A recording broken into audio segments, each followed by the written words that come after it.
এই জনসভা প্রক্রিয়া এগিয়ে নিয়ে যাবো, যার জন্য আমরা বসে আছি, তার কথা শুনতে এসেছি। প্রথমেই অনুরোধ করছি আমাদের পক্ষ থেকে, ভারতীয় জনতার পক্ষ থেকে মাননীয় প্রধানমন্ত্রীকে একটি শাল দিয়ে তাকে স্বাগত জানাবেন আমাদের রাজ্যসভার সাংসদ, প্রাক্তন সভাপতি ভারতীয় জনতা পার্টি পশ্চিমবঙ্গ প্রদেশ শ্রী রাহুল সিনহা মহাশয়। রাহুল সিনহা মহাশয় বরণ করে নিচ্ছেন মোদীজিকে শাল, একটি শালের মাধ্যমে।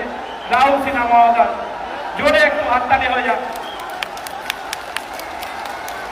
রাহুল সিনহা মহোদয় বরণ করে দিলেন। এরপর আমাদের ডায়মন্ড সাংগঠনিক জেলার সম্মানীয় সভানেত্রী শোভা ঘোষ মহাশয়, তিনি একটি কালী মূর্তি তাকে উপহার দেবেন। একটি কালী মূর্তি উপহার দিচ্ছেন ডায়মন্ড হারবার সাংগঠনিক জেলার সম্মানীয় সভানেত্রী মাননীয় শোভা ঘোষ মহাশয়। সমাধি উপহার দিচ্ছেন। জয় মা কালী, জয় মা কালী, জয় মা কালী। সমাধি একটা অপূর্ব সুন্দর মা কালীর মূর্তি উপহার দিলেন। এরপর মা দুর্গার মূর্তি উপহার দেবেন আমাদের মথুরাপুর সাংগঠনিক জেলার সম্মানীয় সভাপতি নবেন্দু সুন্দর নস্কর মহাশয়। তিনি একটি মা দুর্গার মূর্তি উপহার